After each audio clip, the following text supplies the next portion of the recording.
Hello दोस्तों और स्वागत है आपका। आज हम कंप्यूटर साइंस के एक ऐसे सीक्रेट को समझने वाले हैं जो सच पूछो तो हर रोज आपके काम आता है, खासकर जब आप अंडू बटन दबाते हैं। जी हाँ, हम बात करने वाले हैं स्टैक्स की। ये प्रोग्रामिंग की दुनिया का एक ऐसा छुपा हुआ हीरो है जो बहुत बहुत पावरफुल है। तो आज हम क्या क्या कवर करने वाले हैं। सबसे पहले हम समझेंगे कि ये डेटा स्ट्रक्चर्स आखिर होते क्या हैं। फिर हम मिलेंगे हमारे आज के स्टार यानी स्टैक से।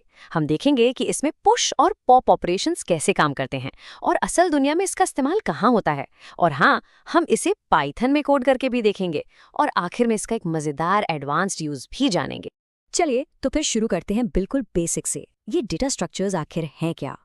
आप इन्हें प्रोग्रामिंग की दुनिया के लेगो ब्लॉक समझ सकते हैं।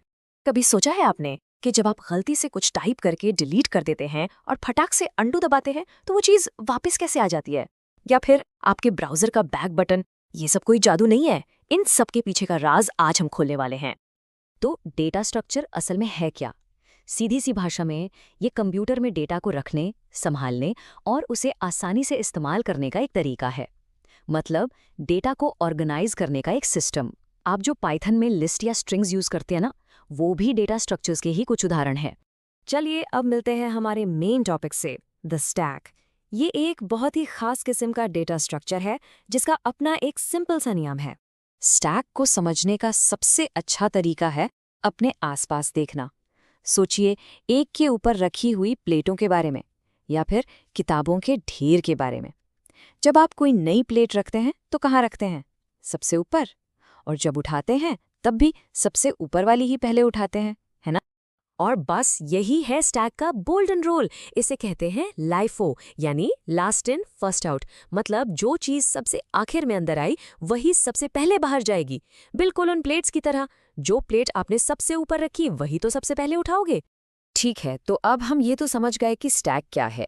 अब सवाल ये है कि इसमें चीज़ें डालते और निकालते कैसे हैं। इसके लिए दो बड़े ही मज़ेदार नाम वाले ऑपरेशंस हैं, पुश और पॉप। सबसे पहले है पुश।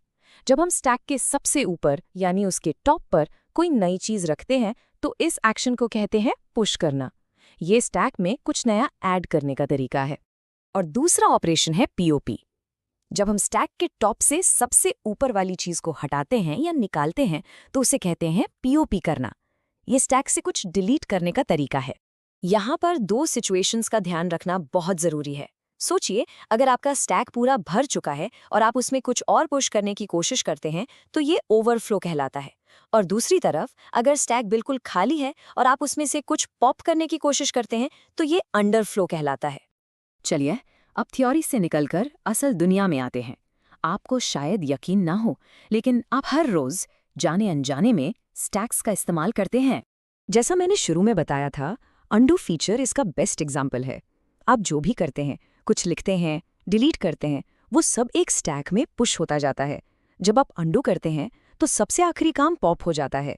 आपके ब्राउजर का बैक बटन भी बिल्कुल ऐसे ही काम करता है।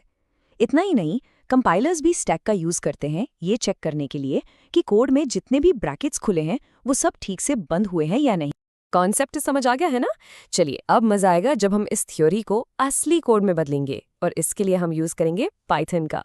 और अच्छी बात यह है कि पाइथन में स्टैक बनाना बच्चों का खेल है। हमें कुछ नया सीखने की जरूरत नहीं। हमारी जो नॉर्मल लिस्ट होती है हम उसी को स्टैक की तरह यूज कर सकते हैं। बस एक खाली लिस्ट बनाइए, जैसे हमने यहाँ ग्लास स्टैक बनाई है, और लीजिए आपका स्टैक तैयार है। अब इसमें कुछ पुश कैसे करें? बहुत सिंपल। हम लिस्ट का डॉट अपेंड मेथड यूज करेंगे। ये मेथड हमेशा लिस्ट के आखिर में नया एलिमेंट जोड़ता है जो हमारे स्टैक के लिए बिल्कुल टॉप की तरह काम करता है। और पॉप करने के लिए उसके लिए है डॉट पॉप मेथड। जब आप इसे यूज करते हैं तो ये लिस्ट का सबसे आखिरी वाला एलिमेंट हटा देता है। बिल्कुल वही लाइफो वाला लॉजिक, लास्ट वाला एलिमेंट ही बाहर जाता है। तो देखा आपने पाइथन में स्टैक बनाना कितना आसान है। चलिए अब फटाफट इसका एक थोड़ा एडवांस्ड लेकिन बहुत ही ज़रूरी यूज़ देखते हैं, जहाँ स्टैक्स की मदद से कंप्यूटर गणित को समझ पाता है। हम इंसान जब मैथ्स लिखते हैं तो इनफिक्स तरीका यूज़ करते हैं, जैसे x + y। मतलब प्लस का निशान दो नंबरों के बीच में है। लेकिन कंप्यूटर के लिए इसे समझना थोड़ा मुश्किल होता है। कंप्यूटर प्रीफिक्स या पोस्टफिक्स नोटेशन को ज़्यादा पसंद करते हैं। प्रीफिक्स में ऑपरेटर जैसे प्लस पहले आता है और पोस्टफिक्स में ऑपरेटर सबसे आखिर में आता है। तो यहाँ स्टैक का क्या काम? स्टैक का इस्तेमाल करके ही हम इंसानों के लिखने वाले इनफिक्स एक्सप्रेशन को कंप्यूटर के समझने लायक पोस्टफिक्स एक्सप्रेशन में बदलते हैं। ये एक बहुत ही क्रूशल प्रोसेस है जो कंपाइलर्स को हमारा कोड समझने में मदद करता है। तो चलिए, आज हमने जो भी सीखा उसे जल्दी से रिवाइज कर लेते हैं। पहली बात, स्टैक एक लाइफो यानी last in first out data structure है। दूसरी बात, इसके दो मेन ऑपरेशन हैं, पुश यानी कुछ डालना और पॉप यानी कुछ निकालना। और तीसरी और सबसे ज़रूरी बात, ये हमारे अंडू बटन से लेकर बड़े बड़े कंपाइलर्स तक हर जगह काम आता है। अब जब आप स्टैक्स के बारे में इतना कुछ जान चुके हैं तो ज़रा सोचिए, आपने डिजिटल लाइफ में और कौन-कौन सी जगह हैं जहां आपको लगता है कि ये लाइफो वाला सिद्धांत काम कर रहा होगा। इस सवाल के बारे में ज़रूर सोचिएगा। मिलते हैं अगले एक्सप्लेनर में।